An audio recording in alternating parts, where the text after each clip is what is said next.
Welcome to Secrets from the Scene, a show for local musicians who want to improve their music, grow their audience, and learn about Minnesota's music scene. If you're interested in talking about all things music related and meeting interesting people from our local community, you're in the right place.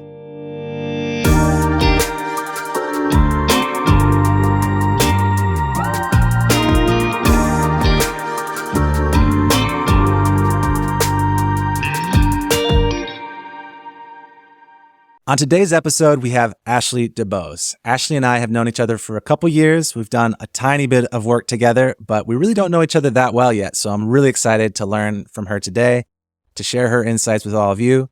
She's got her hands in a lot of different places.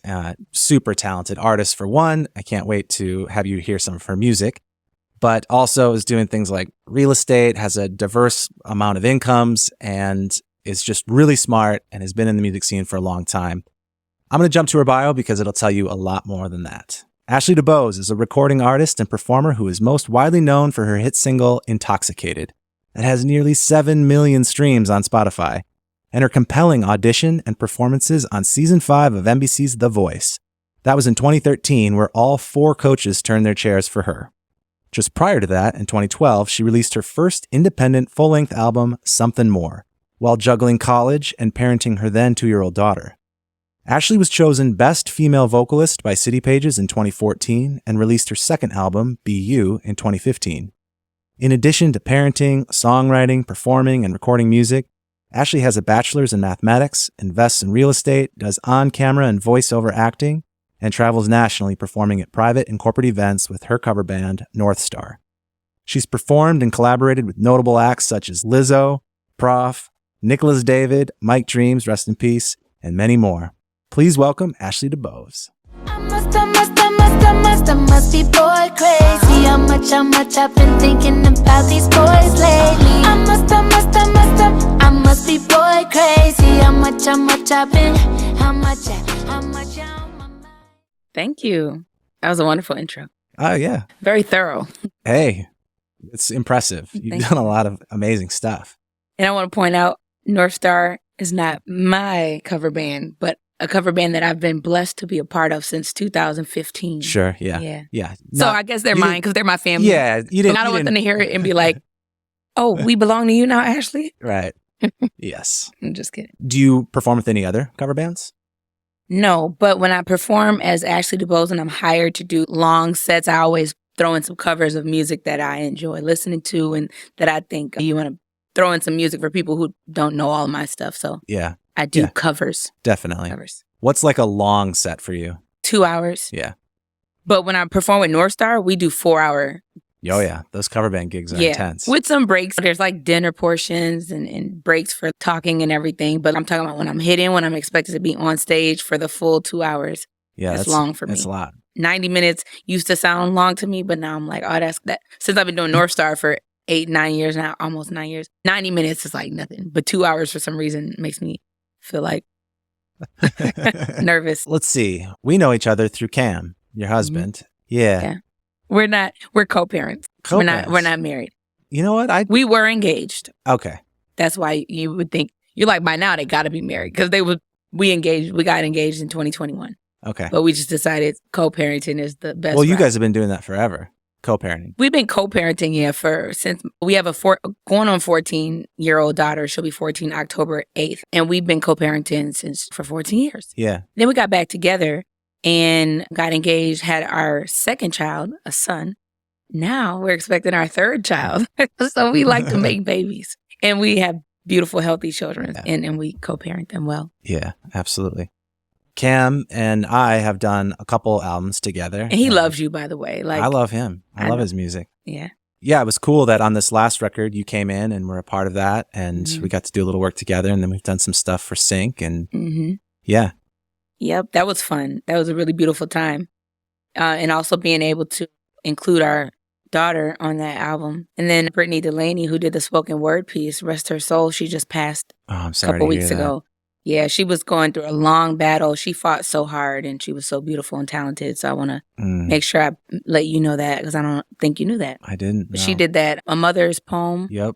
That was a beautiful project. Y'all did an amazing job. Thanks. We'll link to that in the show notes too for anybody that's curious to hear Cameron Mann's project for sure. And of course, Man of Ashley's the stuff. Year. But let's take it back way before that. Now that listeners know how we know each other, but tell them about yourself and where music started and your kind of journey up to this point. I've done this a few times. Let me see if I can get it. So people ask me, when did I start singing? And I started singing as a kid in my room, like singing to the radio and stuff. I used to listen to KDWB and KTIS, which is a Christian alternative station. I have a lot of different influences. So there's top 40 pop in there, KDWB, R&B, hip hop, gospel, Christian, contemporary, and alternative music. I really love and appreciate all styles, and particularly Killing Me Softly. I love back in the day when they used to play some good R&B. I'm not saying they don't play it now, but music has changed. Killing Me Softly, the Fugees rendition, is originally recorded by Roberta Flack. And I didn't know it at the time. But anyway, I learned that along the way. But when that bridge would come on, I was belted what I thought my little 7-year-old, 6-year-old self was belting. I knew all the words. And so that song really sticks out to me as like a prominent journey in my life soundtrack or music journey. And I sing it a lot now to this day, like as a cover in shows and things like that. So from there, I would just sing in my room. And then one day when I was older, my mom was working at the Boys and Girls Club in St. Paul on the West Side. She was the art teacher. And there was a talent show and I signed up for it. And the kids that was in her room, one of them must have said, "Hey, Miss Yvonne, do you know your daughter? She's going to be singing in the talent show." Which daughter? She didn't know which one of her 3 daughters they were talking about. So she didn't even know that I could sing or like to sing. So anyway, once my mom got wind of the fact that I could sing, she would ask me to sing for everybody. "Oh, my daughter sings. Ashley, come here, come sing for them." And I'm like, and I would get so nervous. And sometimes I would come up with reasons why I couldn't. I'm sick or whatever. And she'll offer me $1 or something. And I'm like, okay, I'll sing. So I guess that's when I got started getting paid to sing. And it never stopped. Thank you, Jesus. So she would encourage me to sing and talent shows at school, the Boys and Girls Club, community events and stuff. Later on, I would join a trio called Imani, Mommy, and Company, which was my friend Imani. Mani Strings on YouTube. She's a violinist, a hip hop artist, a producer. She really took it all the way. She lives in LA right now and she's doing her thing. She's worked with The Game. Why am I blanking right now? To Pimp a Butterfly. Oh, wow. Kendrick Lamar. Kendrick Lamar, thank you. So she's done her thing. But so we started real young. She was working with her mom who got her master's, I think maybe in her PhD, but probably her master's in like music performance and piano. So she really cultivated in her music performance, and I got to get a little taste of that being with them and performing around town, and they would pay me. I would get like $42 for a show, and I thought that was a lot. How old were you at this time? 17. Okay. I was a senior at Central High School. So I went on, eventually met Cameron and recorded my first little demo tracks in his room because he was doing his thing as a rapper. I think he started as early as 14. So when our paths crossed, he was like 18, I was 17. We started dating when I was 18, he was 19, around that time. So I had dabbled in recording myself. Actually, when I was 16, I remember recording a song with a friend of mine named Andy Doe. It was a song called "I'm So Over You," talking about a crush of mine or he wasn't a crush anymore. He knew I liked him, but he was like leading me on for all of high school. And I was like, "I'm over you." So I wrote that song at 16 and recorded that before I met Cameron. But once I met Cameron, I was like, he taught me how to use Pro Tools. I was recording myself, like basic edit, like stop, record, cut, move things, put a little compression on it. And I thought I was doing something. So, but I actually had a gift early on. Looking back, I'm like, I had a good songwriting gift and a good ear. Anyway, eventually worked with Mike Dreams. That was my first time getting my, recording with somebody who was actually professionally doing it and putting it out into the world. Like, I didn't even know how to do that yet. So once he had me on a few of his songs, and God rest his soul, Mike Dreams is my brother, like amazing, talented artist. And he passed away earlier this year in January. I also want to shout out. Thank you for acknowledging that in the intro. I asked him, like, can you link me with some of your producers? Because I want to make my own music. So he connected me with Wiz. And Wiz had a roommate named JT or Jimmy Easy. And they were both producers. Wiz was working in the basement. Jimmy Easy was like, they called it Studio A and Studio B. And it was really dope in Maplewood off DeSoto, 2007 DeSoto Street. That was such a big part of my journey, just making music with those guys. We recorded my first album, Something More, in 2012. And then went on to record another album with JT and a bunch of other producers, friends of his, and creatives in the Minnesota community that came together and put out BU, which was it performed really well. Like people received it really well. By that time I had been on The Voice, so the exposure was there, and Star Tribune put out an article and named it one of the best albums of 2015 so far. Yeah. And things like that. Right after I dropped that album, like I joined the cover band. Actually, I joined the cover band a month before I released it. I had a sold out release show, and that was really dope. With the Avant-Garde, Chadwick Niles Phillips of the Avant-Garde, we partnered to release that at Bedlam, Lower Town, which is no longer a venue, but it was a really dope spot. So that was really successful. And then I started singing with a cover band. So I never toured the album. I didn't have that setup. I didn't have a manager who could book me or book an agent and stuff. So I feel like I had these pieces that just weren't placed where I think most people would take a project like that and really try and push it worldwide. The notoriety and the growth, and like Intoxicated having 7 million streams on one platform alone, that's not including like all the other ones on Spotify. That was an organic thing where I put it out. I would like tweet about it and stuff on my platforms, but I never had any real push. So it's cool to see how the music has gone on and take on a life of its own to get out to the people, and people gravitate to certain songs, and maybe somebody put it on a playlist. It's interesting how it goes on and into the world. And Issa Rae, who a lot of people know her now for Insecure, and she had a series on YouTube called First. Her music producer person reached out to me and was like, hey, we love your music. We'd like to use some songs for the series. And I was like, here, take it. Like, use what you want. Stupid. Like, at this point, I'm like, I should have asked for some money for it, but I was like, use what you want. And so they put like, that was good though, too, because sometimes money can be a barrier too. And I think they were like, this girl's dope. She's not even asking us for nothing. She's telling us to take what we want. They put 5 of my songs in their episodes. And so a lot of people will reach out to me and be like, I first heard about you on Issa Rae's First, like back in the day. And I'm like, that's so cool. So now I'm like, I wish you would have used some of my music on Insecure, but because that's when she really popped, when Insecure went big on HBO. So is that when that happened, was that like around the second album? Yeah, she used music from both albums. So it had to be after 2015 that she reached out.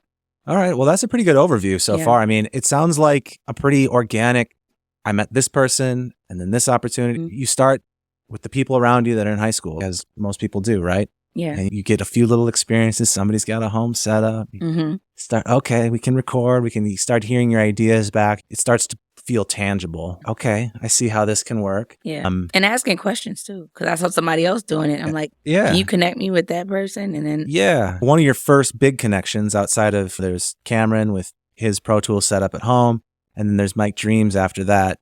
Was Mike Dreams also like at your high school? Did you guys grow up together? No, I think Mike Dreams went to, Park Center. He grew up in Brooklyn Center, I believe. I don't want to get his story wrong. So how did you meet him?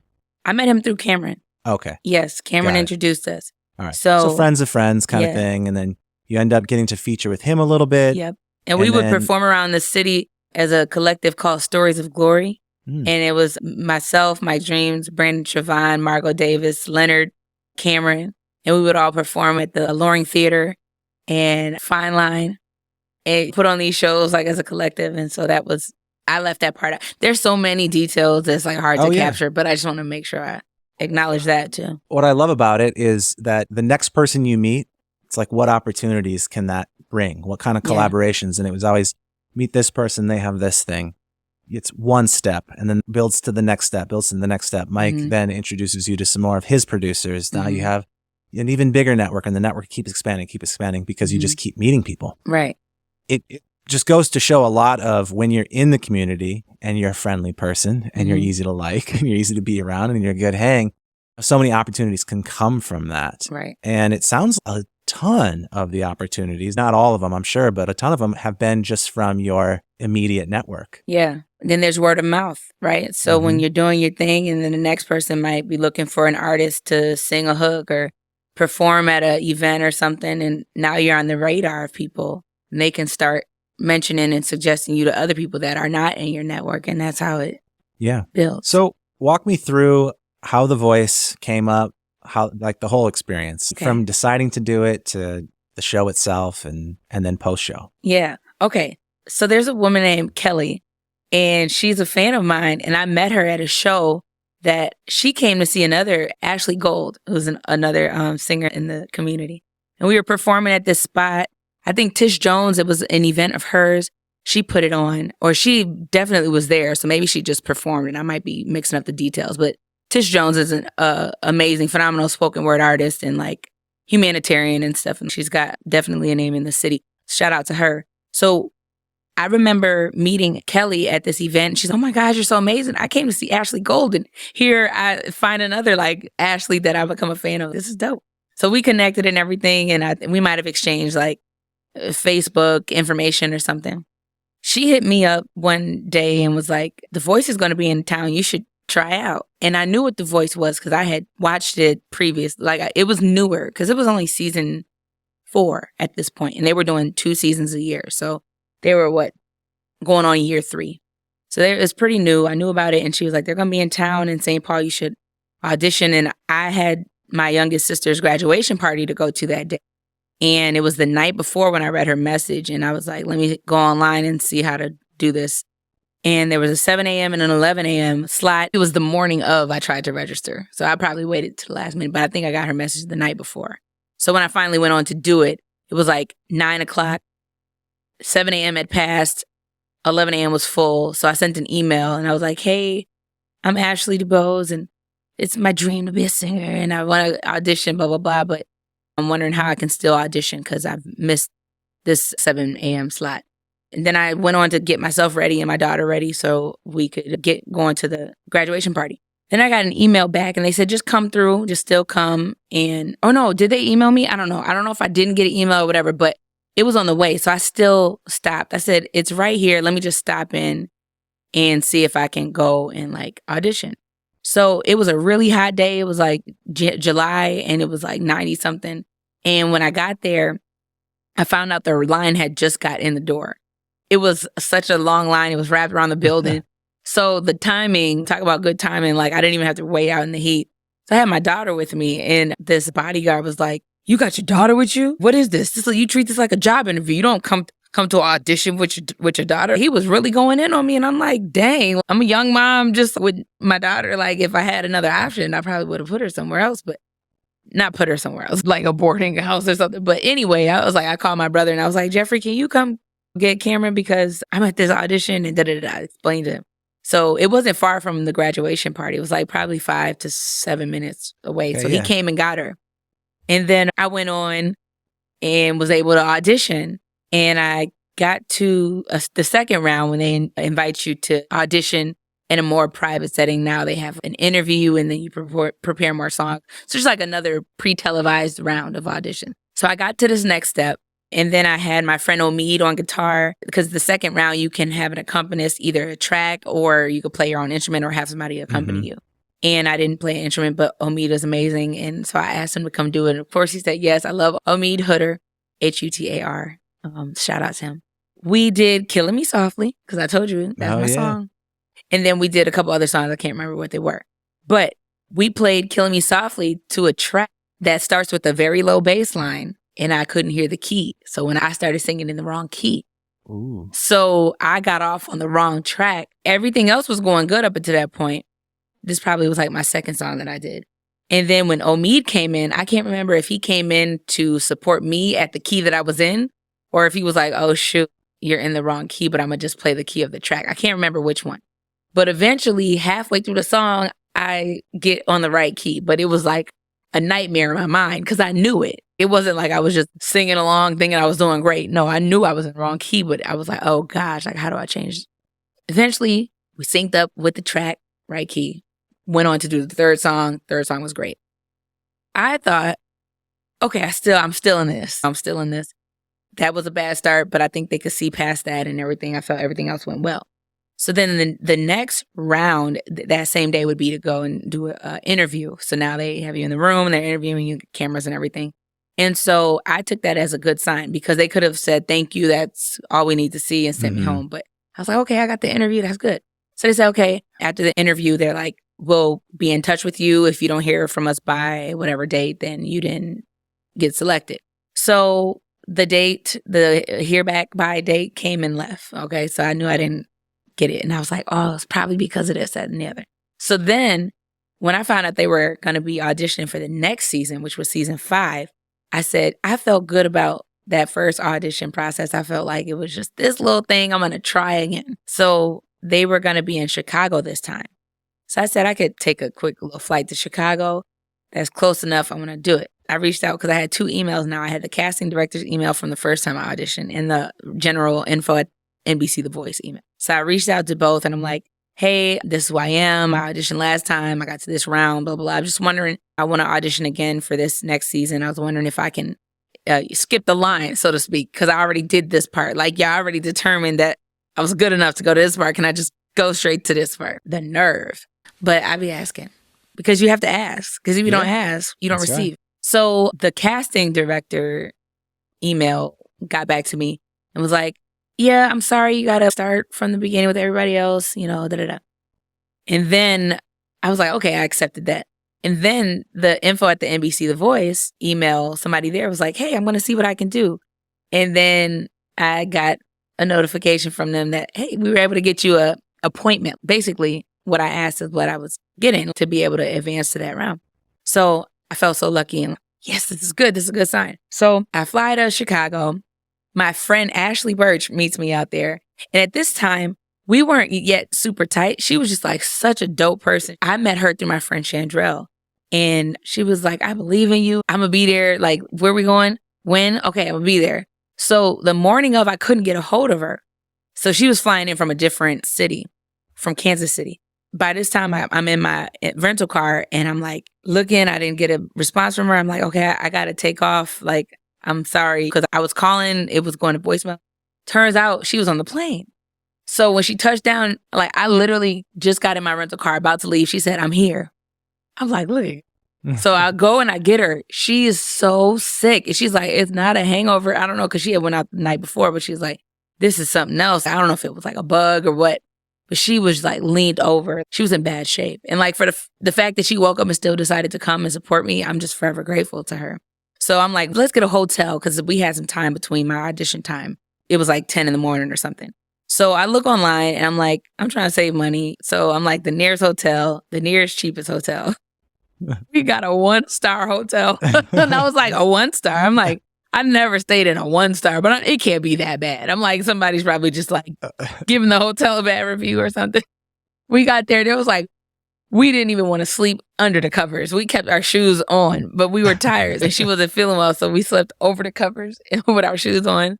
So we went on, I did the audition. I saw that bodyguard. He was like, I remember you. He was like, you had your daughter with you last time. I'm like, yeah, I remember you too. You gave me a talking to for having her. He's yeah, he's good to see you. Da-da-da. So he was all nice and stuff. Shout out to him. I don't know his name. But anyway, I thought that was cool that like he remembered me from, this other city when they see like tons of people all the time. So I went in and the casting people like remembered me too. Some of them, not all of them. But I was like, okay, name, face recognition. This is good. This is good. So I did my thing, I sang Diamonds. I sang a couple other songs I can't think of. I think I probably did Killing Me Softly again. And so 3 songs I prepared just like the last round. Did the interview. Everything felt good. And they said, wait, about a month, wait. If you hear back from us by this date, then we'll tell you the next steps. If you don't, thank you. That means you're not advancing. It was the last day of the wait to hear back date. And I'm at my computer. I'm a IT analyst or programmer analyst at Securian Financial Group. Shout out to them. It's a great company. I really enjoyed working for them. They were very supportive of me this whole process too. I'm sitting there and I'm like, I was holding out hope though. They said, if I don't hear back by this date, then, and I'm not going to lose hope until after that date, right? I opened my email. They were like, we're excited to let you, it was the big news. And so I'm in my cubicle like, I couldn't scream, but I was so happy. And I'm like celebrating in my chair and doing a little wiggle. So from there, it was multiple pre-televised rounds. And then the next step from that point was, we're going to fly you out to LA to meet the producers and you're going to audition for the executive producers. And I was so excited. I had never been to LA before and I had never seen palm trees. And I'm like, I want to see palm trees before I die. So this is like me fulfilling a bucket list item. So it's wonderful. That whole process, it was a little bit of back and forth. We had to do the executives, then we had to wait and see again. If you hear back from us by this date, then you're moving on to the next round. The next round was choosing your song and rehearsing it with the band that was going to be supporting you for the live round. And then after that, you still wait and see whether you're coming back. And how many rounds in between when you're like invited yeah, versus when you're actually a show? So I guess, so there's the cattle call round, and there's the round where you do another 3 songs. Then there's like the interview, if you will. You can consider those one round if you want. And then there's the fly you out to do the executive audition, like executive producers. Then there's come back and rehearse with the band. And then there's come back and then you're working on your choreography and everything, where you're working the stage and they give you pointers. You do wardrobe. They're not evaluating you at that point. Now you're like assumed to be on the show as long as there's space on the team. So then they have 2 days of blind auditions, and they like seclude. You can't talk to the people who already auditioned. So you have no idea where things are at when you go into audition.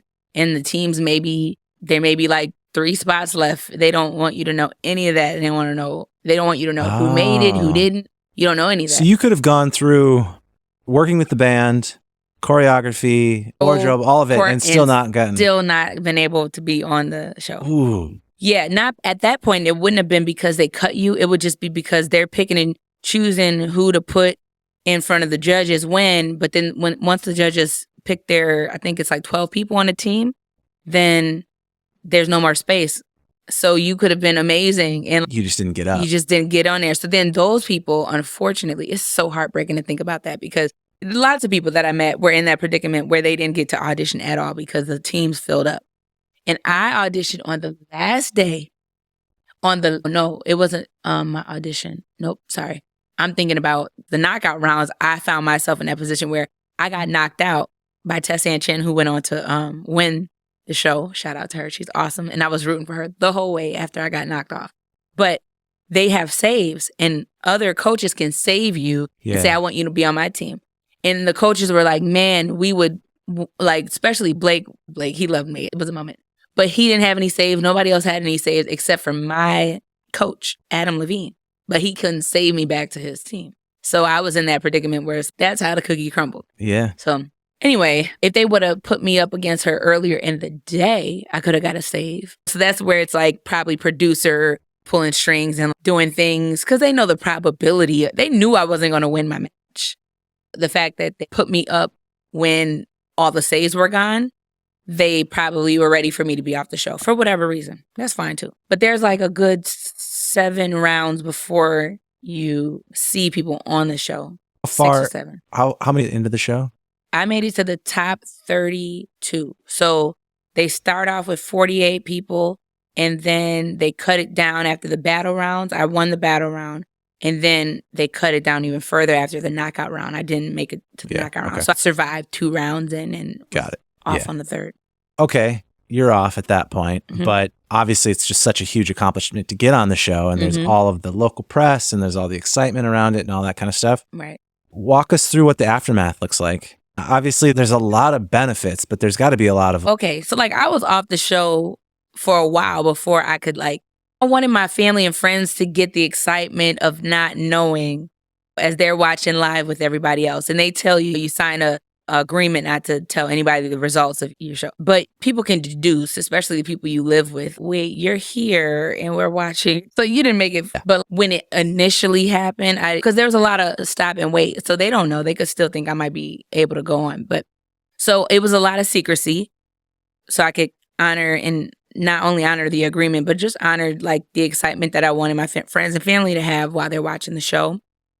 And then once it was out that I was off the show, that was in October. But the reality, I was really off the show in August. You know what I'm saying? But it didn't air until October.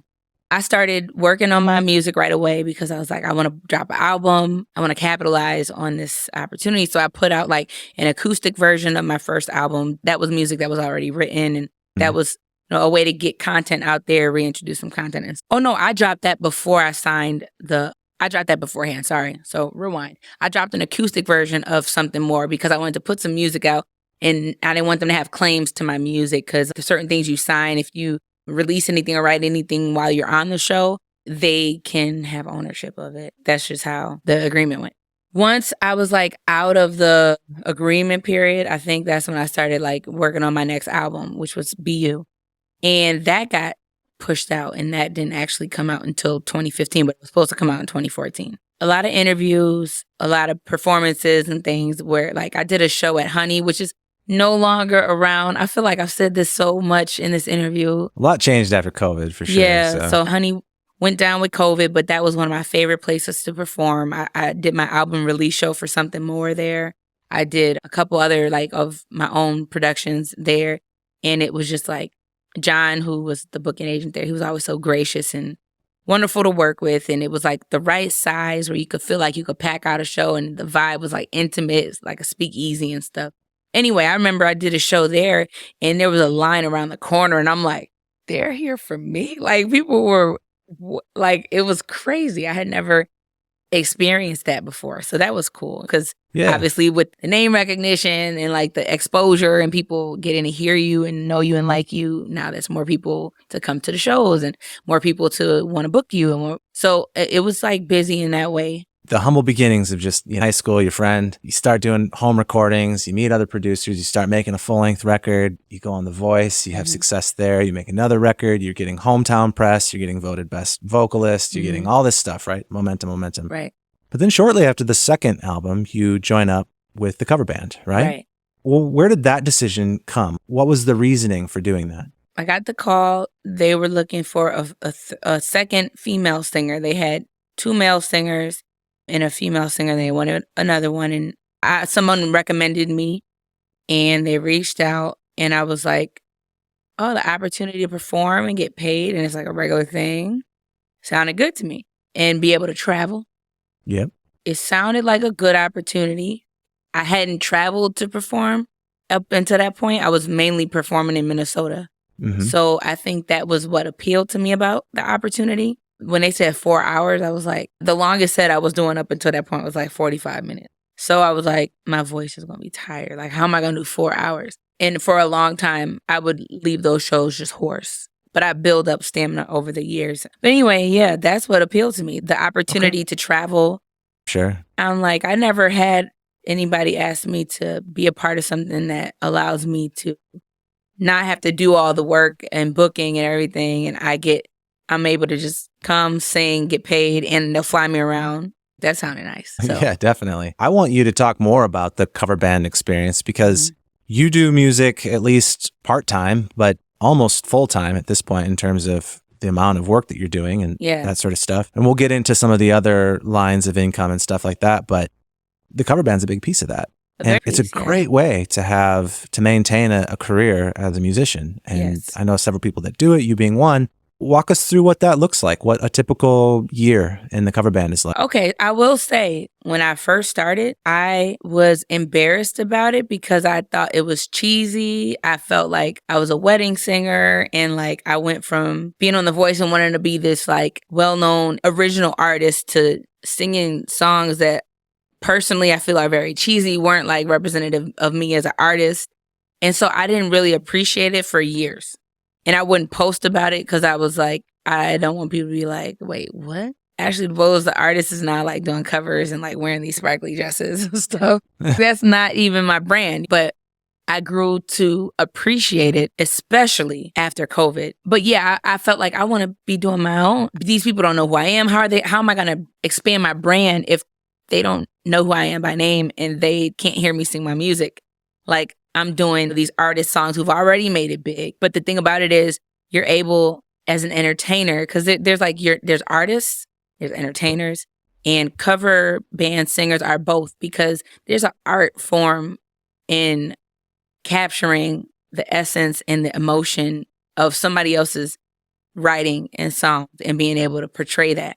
Mm-hmm. And you're entertaining people because you're doing it at a high level. Like, obviously, like you got to be good if you're not going to last too long, but like people are having a good time. They're watching you perform songs that they're familiar with. So they're not like sitting there like just trying to learn the song or like hearing the song for the first time.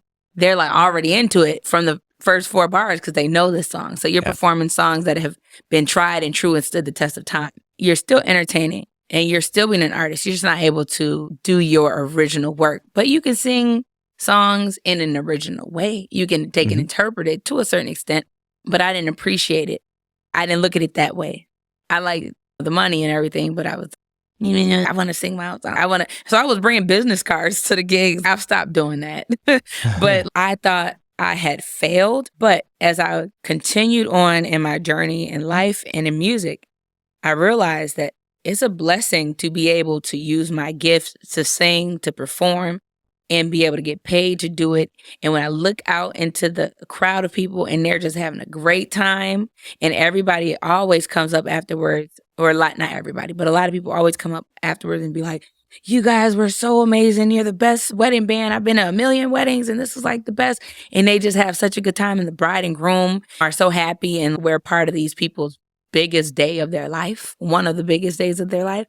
That's pretty important. And that's pretty like remarkable. I now appreciate it. And then when COVID hit, my entire performance calendar, both cover band and original requests for Ashley DuBose, the artist, all got pulled off the calendar.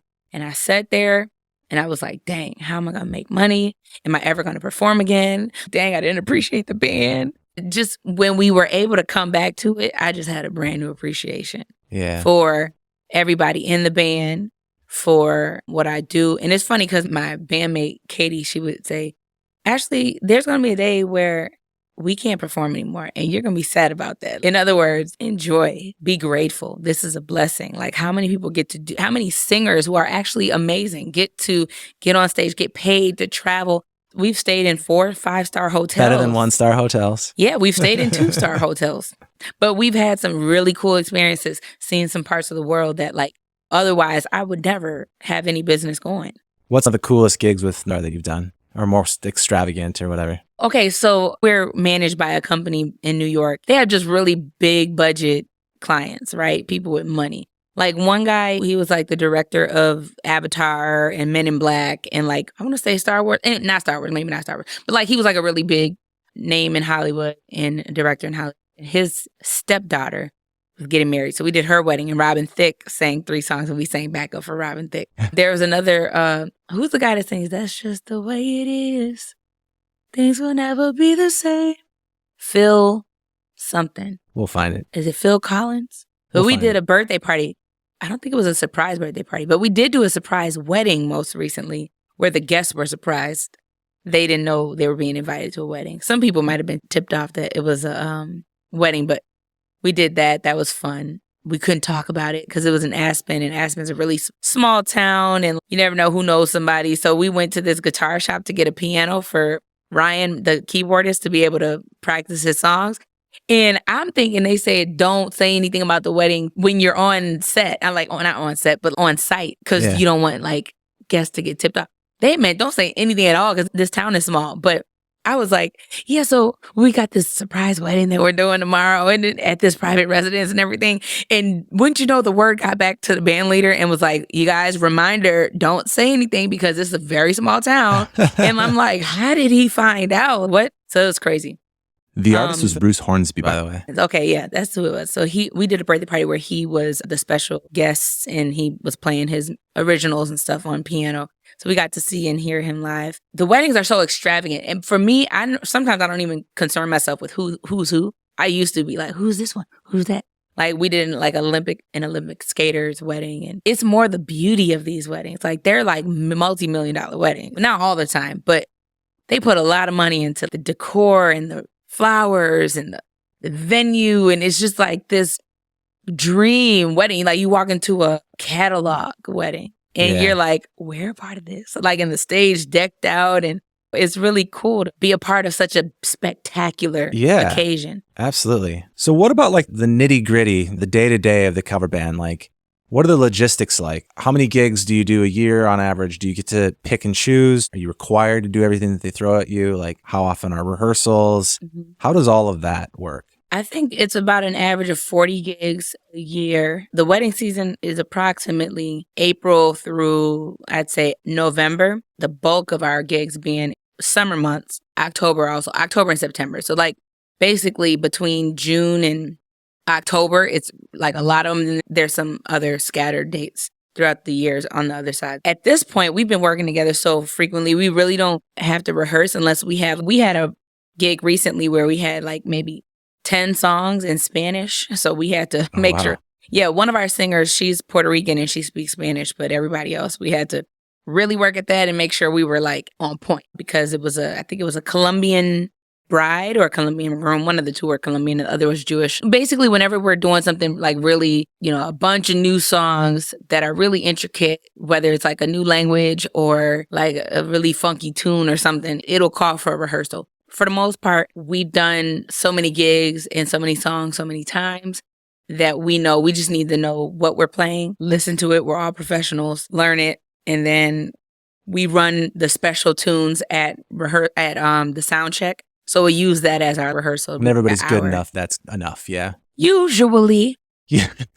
Yeah, so that's pretty much what it is. And if we're doing a gig out of town, we usually travel the day before, come back the next day. So it'll be like a time commitment. Do you get options, like in terms of scheduling, if they say, hey, we got a gig? They would like us to prioritize the cover band.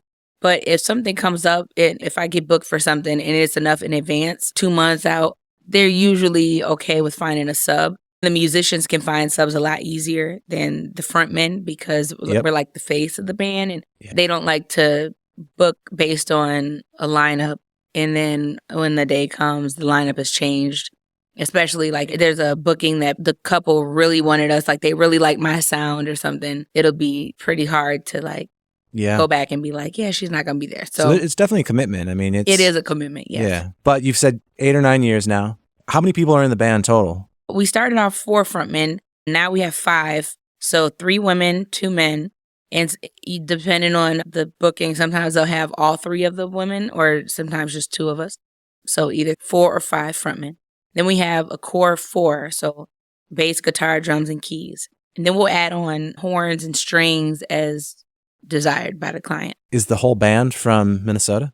Yes. Our drummer is now like between Minnesota and Las Vegas. So he'll fly from Las Vegas to Minnesota to wherever our destination is, depending on the circumstance. But basically everybody's based in Minnesota. When we travel and we have add-on instruments, then they'll book locally or more local. When we do gigs in like Aspen, they'll hire a horn section from Denver, strings from the nearest city. So the group that manages the cover band, do they have multiple bands that they're managing then? Yeah. Yes, they have about 38, maybe. Last time I checked, the different states and yeah, I get it then. They do events all around the world.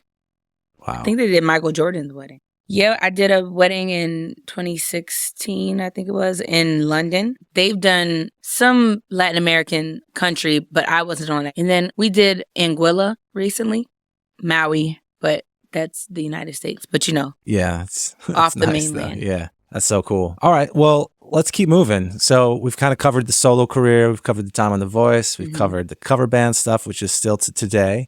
What's going on today with your solo career? I still perform solo. I have a lot of galas coming up this month. I do a lot of community events and things. I haven't put my own event on in a while, pretty much since I was pregnant with my last child. So it's been about 2 years since I put on my own, like Ashley DuBose Entertainment Presents. Kids have a way of slowing that down. Yeah, my focus have just been, when I put on events, I think it's like a feeling of what prompts me to do that. Maybe a feeling of I haven't been doing anything. I need to stay active and I need to do something. But I've been keeping active enough with performances between the cover band and like getting hired for other people's events that there's not really that space or that feeling of I need to do something in this time period for myself to stay active. So there hasn't been that real need or availability. Yeah, I haven't created much. I feel bad about that. Like I haven't had that creative juice flowing or whatever you want to call it. I don't know what to talk about. I think about a lot of stuff, but I don't know what I want to put in song.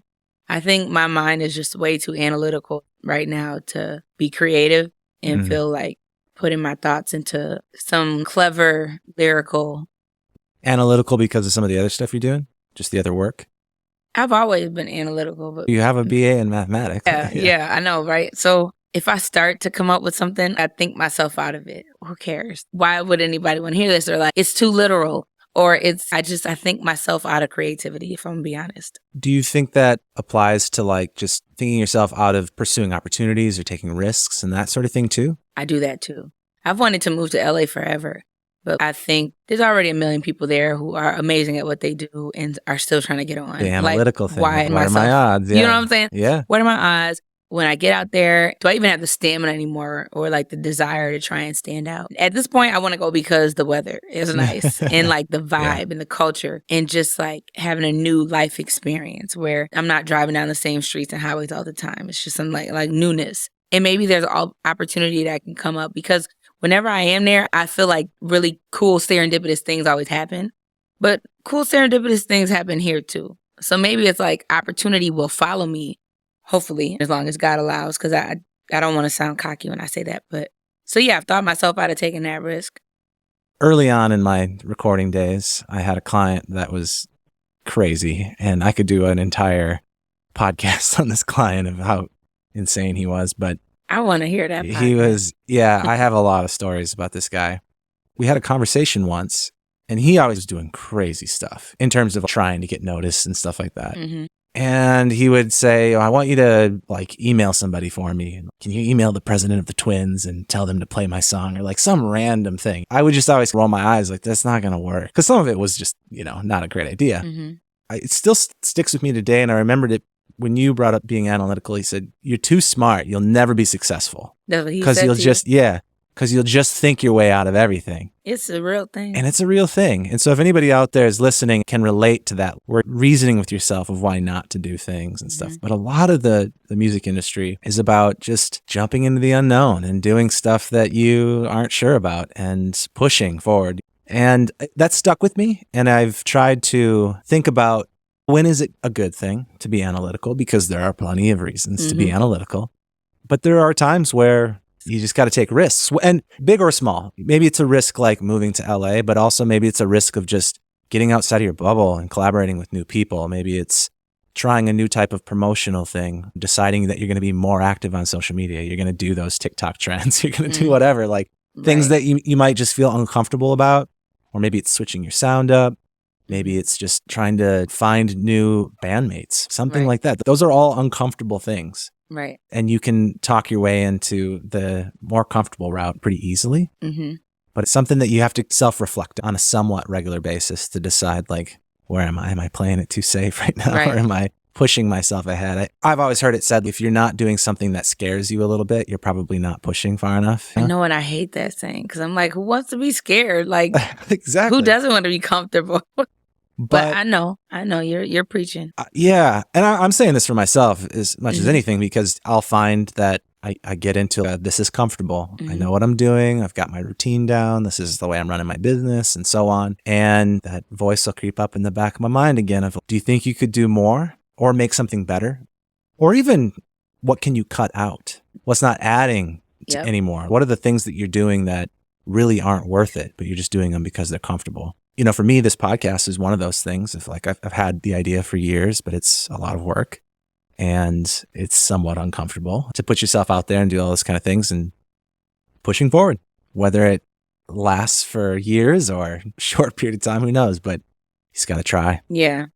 Because then you don't have to have that podcast idea that you never did. No, yeah, you're right. Like, I'm the poster child for staying comfortable. That's like my vibe. Because I look at other people and I'm like, what's come out of people who made it to where I think I want to go? What's come of that? And I'll just give myself a bunch of reasons why it's not worth it. And I'm like, I'm good right here. It's working. To some extent, that also might be true, because the end goal isn't always like, I need to be the best at this, or I need to be the most known for this, or fill in the blanks of fame and fortune. Mm-hmm. Sometimes the goal is I feel fulfilled. I have a creative outlet. I'm doing what I want to do, whether or not it's anybody that you know or whatever. That may not be the goal. Mm-hmm. We all have our own reasons. So I think when I say about the self-reflection and looking into these things, it's about making those decisions for yourself, not based on what other people would decide. Exactly. But what do you think is best for you? And if you feel fulfilled, then that is. Right. I know that I'm not like settled in who I am as a person. I know I have a lot of work to do, but I do feel like I'm more in a place of feeling very comfortable with myself than I have been in previous years. I don't know if that has to do with getting older, having another child, having been in a relationship where I've felt appreciated and enough and having that validation from external, or being in a comfortable financial situation where I'm like, I don't want to take certain risks anymore because You work so I hard have to more get to there. lose. Exactly. So there's different reasons maybe for why I feel in a place of comfort, but that's not to say that I don't see that there's growth that can be had, because I need to also, work, therapy, maybe even challenging myself to create from a place of just creating because I have the gift, and not because I want to make the next hit or get somebody's attention or become a world-known singer, but just for the simple fact of it was something that I enjoyed at one point and I was doing before I even had anybody listening. How do I get back to that? How do I put creation and music back in my life in that way versus a means to an end? Yeah, but I appreciate what you shared, and I will be self-reflecting more after this. Well, to tie on to the analytical, one thing that I admire about you, and I think that you've done really well, is the diversification of income. When we were talking before this interview, you shared that you're also in real estate. And I know that you used some of the money that you were making from doing music to save up and invest in something outside of the music industry that would give you some more stability. Can you talk a little bit about that? So I own 3 duplexes in addition to my single family home that I live in. I think it's so important for us, especially as creatives who don't have a 9-to-5 or like a more secure 401k or like a plan for their financial security down the line, because we're in a business that's very up and down. You might be in high demand now, but what happens when the calls start slowing up? And so I realized that I need to, and especially being a mother and having a family, I need to make sure that I'm setting ourselves up for a more secure financial future. I started listening to a guy who teaches about multifamily investing. And at first I was looking into buying a home just to own a home, because I know owning a home, you can build equity and like it's a smart financial decision is what I thought of it as. And I was working at Securian when I first started looking into it, but I kept getting to a certain point and not going all the way through with it to buy. Like I would get pre-approved, but then I wouldn't take the next step to look around and buy a house. So I would start and then I not go all the way. And then I met with a real estate agent who has her own team. And I think she's a broker, actually. She's a broker. And she said, your first purchase, I would highly recommend it be a duplex, because you can build equity quicker. You'll have that rental income coming in, and it reduces your mortgage expense because that's helping pay down your mortgage. And so from that point, I started looking for duplexes. And then that's when this man, Julian Gordon, came into my world somehow. And I signed up for his multifamily movement classes and teachings and stuff. And I would tune in. I wasn't super consistent. I didn't even do the entire modules and everything, because I'm like the person that I'm ready to just jump in. Like, I don't want to read everything first. I'm like, it takes so much time. I just want to do it, for better or for worse. So now I went ahead and bought my first property. And then I bought my second one, and then I bought my single family, and then I bought a 4th property, and all within the span of about a year and a half. Oh, wow. Yeah, because once you have income from not only your job, but like your rental, when you go to get a mortgage, they're counting all your income.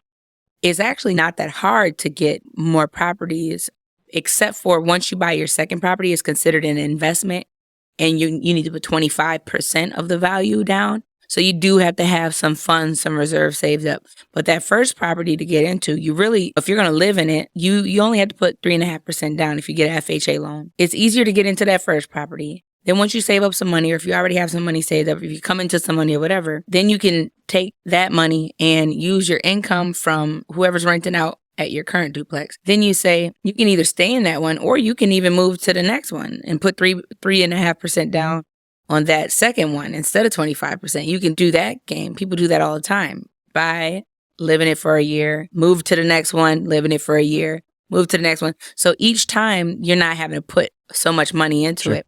And all the while, that income coming in from the units you're renting out is considered when you go for your mortgage on top of your regular income. Yeah. It's very possible. It sounds wow, and it is wow, but it's possible. And I was lucky enough to have some money that was just sitting. I'm like, We could just sit and not do anything and make anything. Or I could put this money in this house. I just moved my money from TuneCore and some funds that were in the bank, sitting making nothing. And I put it into the house. So now I have 3 properties, 6 doors. And it's worked. I had a crash course in being a landlord in the first 2 years. I shared it with you, but one of my properties had a fire incident. And so it took over a year to get repaired. And I luckily have insurance that replaced that lost rental income. But after that was depleted, I was paying a mortgage that I wasn't making any money on. So things got a little tight for a second, but now it's about to be done and I can rent it out again or I could sell it. So I'm at that point where I'm trying to make that decision. But I think real estate is a great source of building wealth and financial security. You got to buy smart. You can't just go in blindly and just buy something. It helps to have some teaching and somebody like a mentor, or if you're following somebody on YouTube or coming to a class or whatever, to know how to select homes so you're buying right. But yeah, that's been one mode of income for me, one source of income. And then I got my real estate license because I was like, I know this whole process. I could be saving money and negotiating my own deals and having more flexibility and access instead of having a real estate agent have to be like the go-between for me. Because after buying 4 properties, I felt pretty like experienced. So I was like, let me get my license. So the next property I buy, I can get the buying agent fee from the seller because the seller pays the buying agent a fee. And then the next property I sell, I don't have to pay an agent to do it. I can do it myself. So that was the motivator to get my realtor's license or my real estate license. Realtor is a member of the Realtor Association, which I am, but I need to be clear with my words. But now I'm really excited to help other people who want to buy their first property. And I'm always going to recommend that they buy a duplex first, especially when you're coming from not having a lot. It just helps you get your foot in the door and it manages the expense of owning a home a little better.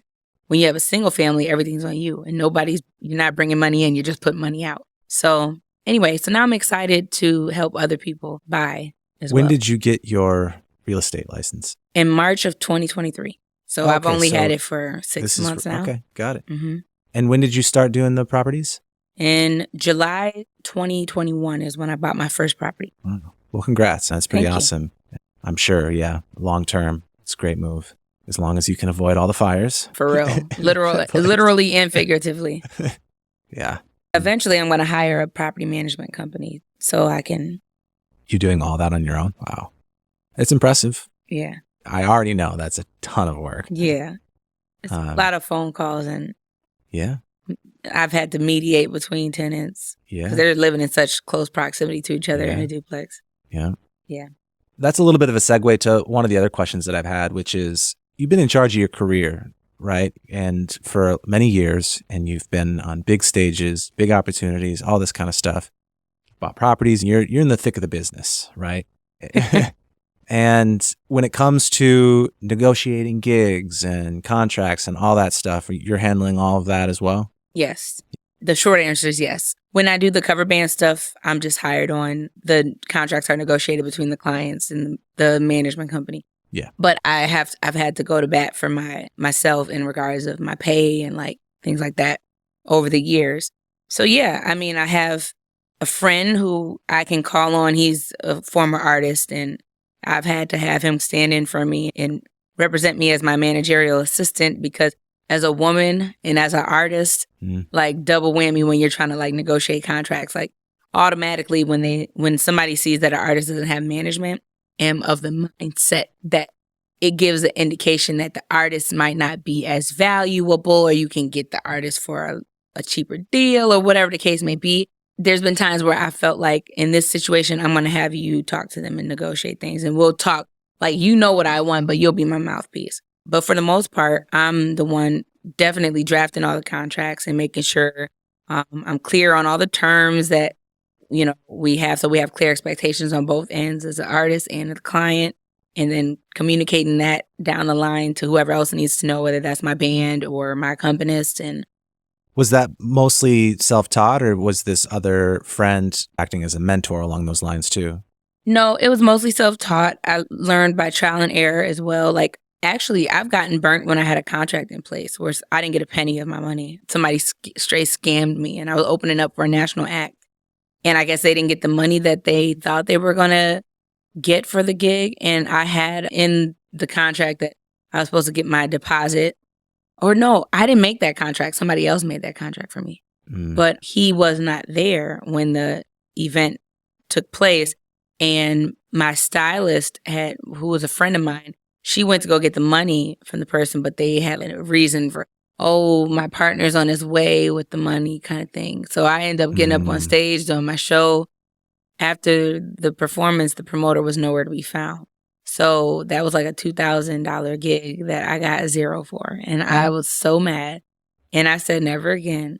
So to this day, 90% of the time, I require a contract. I require a deposit up front. I don't care if the gig is 7 days away. I need half now and half later.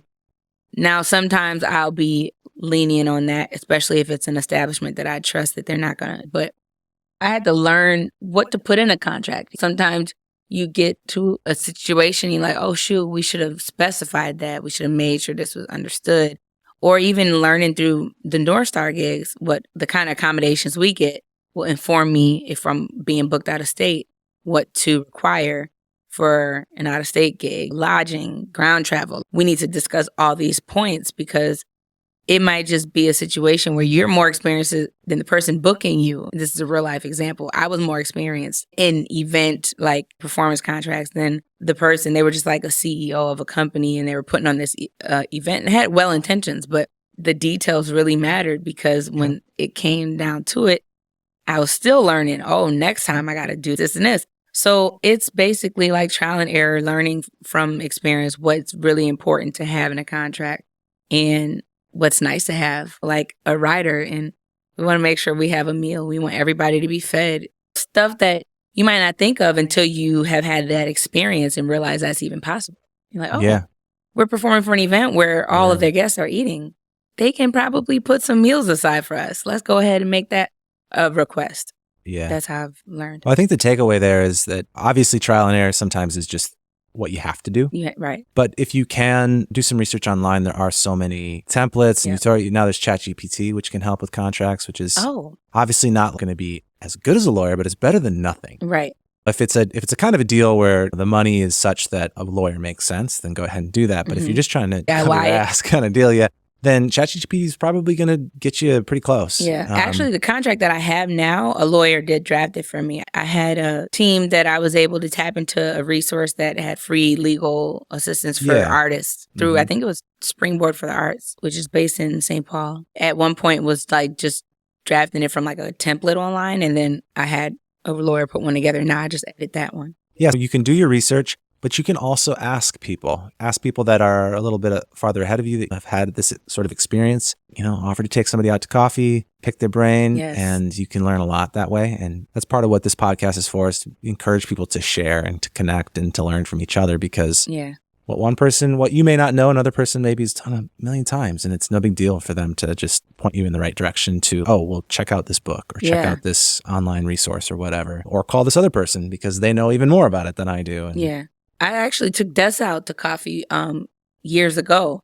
And after working with her a couple times, and I felt comfortable enough to ask her, like, how do I do this? And she gave me some resources and look into this company for like college gigs and bookings and different things like that. She asked me for a list of questions. It's really important if you're going to do that, especially for people who are like really busy. Just assume everybody's busy. It's good to have a list of questions ahead of time of what you want to get out of that conversation. If you have specific questions, you can send them ahead of time, even so that they have time to look into something that they might not be able to answer on the spot. So that's a good tip, to take people who are already in the industry, maybe out to lunch or coffee, and in exchange for giving you some insight.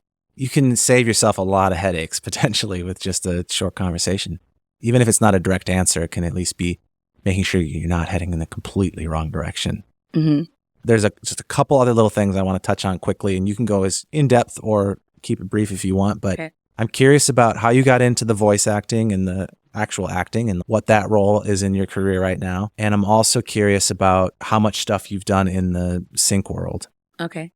So I took an acting class in college back in 2012, and it was called auditioning. And then one of the requirements in this class was to take your skills or the tips and things that you've learned, and as a capstone or a final assignment, go out and actually audition. And I waited to the last minute, and then I got on minnesotaplaylist.org, which is a website where you can find out different plays and things that are auditioning. And the Guthrie had a production. I had to find something that worked with my schedule, and like this production or this audition lined up. So I really didn't know how world renowned or like how like prestigious the Guthrie was, or even what I was auditioning for. I was going into this, I'm trying to get this assignment done, not land the role.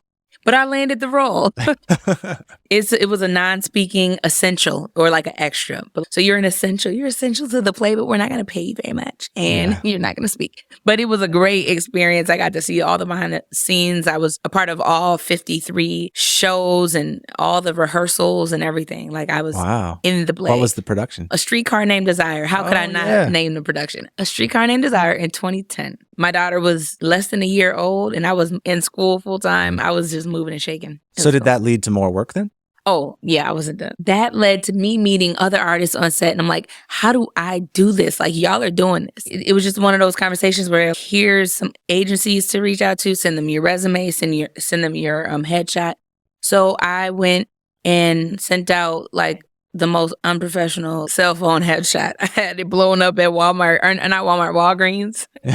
Got it like on an 8x8. It was back when and nothing was digital. Everything was physical. So I stapled my resume to the back, like old school style. Anyway, and I sent it to a bunch of agencies. And so now I'm represented by 5 agencies, but I'm not super active with all of them. I'm with Nuts, Wayman, Agency Models and Talent, Karen, and More Talent. So I'm like with all of them. I'm on all their rosters, but I only really do a lot of work with Agency, Nuts. So anyway, long story short, that's how I got representation. Then a couple years down the road, Laura at Nuts, she owns Nuts and she's amazing. She said, Ashley, you have a really nice voice. Have you ever thought of voiceover? And I'm like, what's that?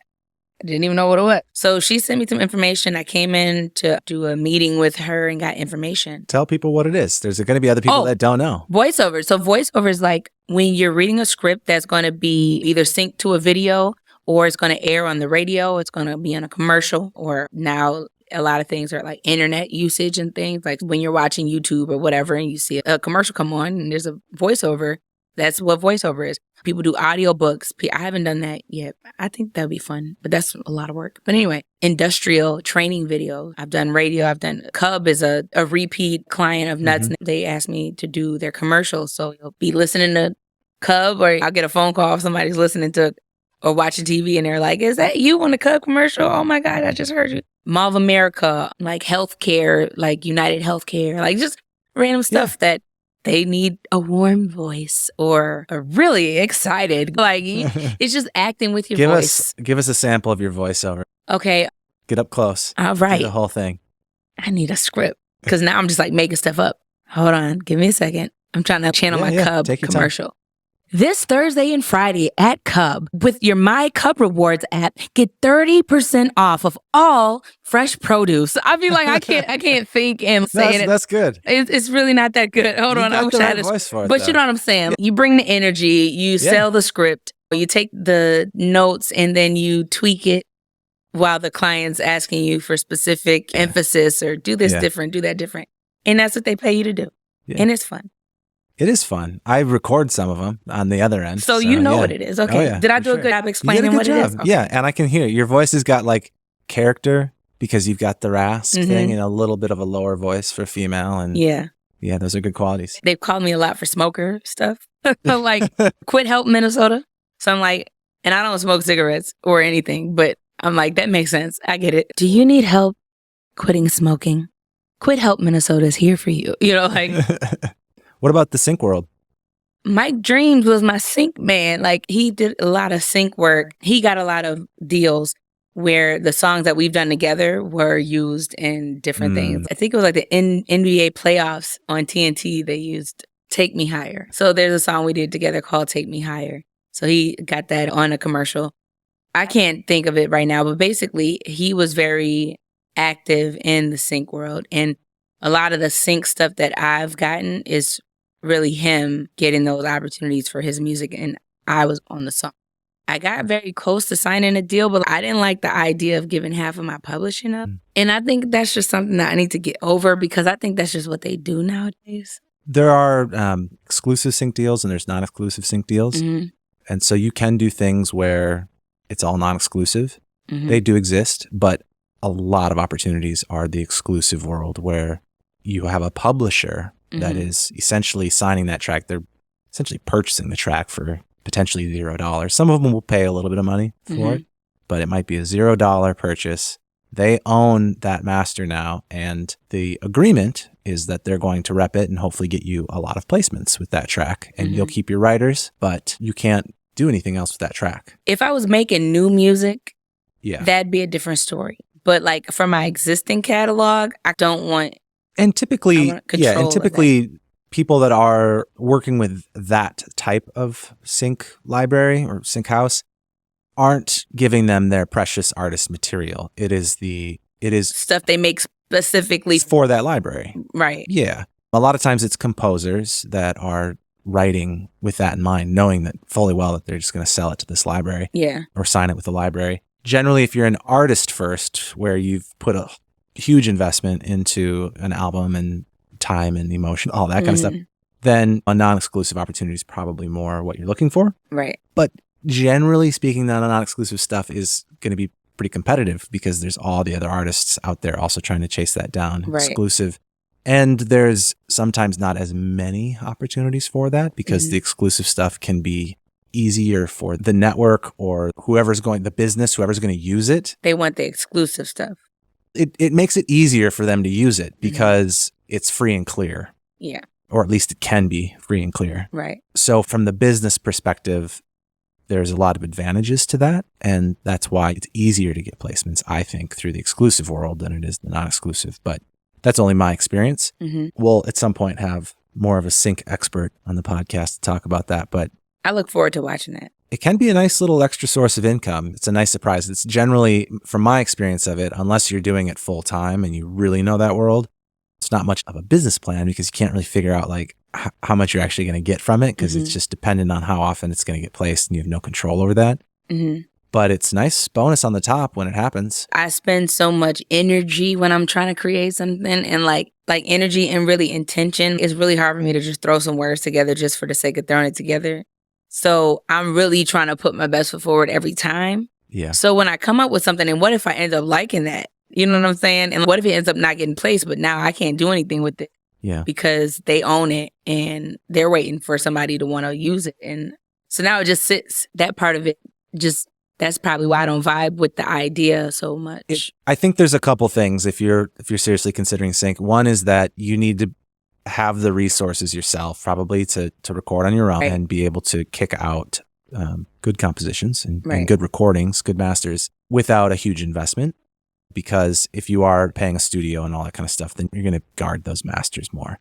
A part of what that mindset of what if I really like it and it doesn't get used and things like that, you just can't have any sort of scarcity mindset. When you get in that world, it's, I wrote this, it's really great, and I can do it again. And I can write another one that's just as good, and I can write another one after that that's better, and part of that comes when you've kicked out 100 tracks. Right. After 100, you're like, okay, I can do this over and over again. And so if you're not in that position where I can do 20 songs in my lifetime, then don't sign those away exclusively. Maybe you might want to hold on to those for your own sake. You have to have access. And then when you do have access, you also have to just have that mindset of I can do it over and over again. That was a good note. Ashley, this whole episode has been fun. I feel like we've covered a ton of territory, a lot of ground, a lot of stuff. Before we wrap up, I want to get your sort of overview, looking back at all these things you've covered. What do you think has been the biggest secret to your success and your longevity of finding all these different avenues that you've been successful in and continuing to do music to this day? If you had to pass down a tip to the listeners, what do you think is the main thing that propelled that? I would say no stone left unturned. It's almost like say yes to almost everything. And the things that maybe you shouldn't have said yes to, you'll learn from it.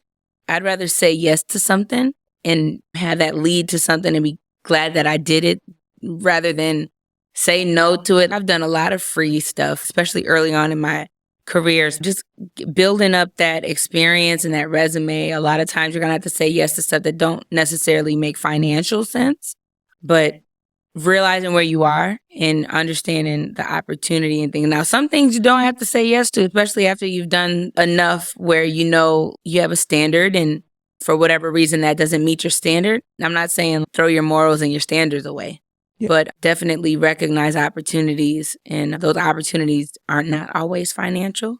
And sometimes they'll make you feel a little uncomfortable, like as in my case with the cover band. But that has been my largest moneymaker, the most consistent, maybe not per gig, but like over time, it's been consistent, it's reliable, it's built me up as a performer and things like that.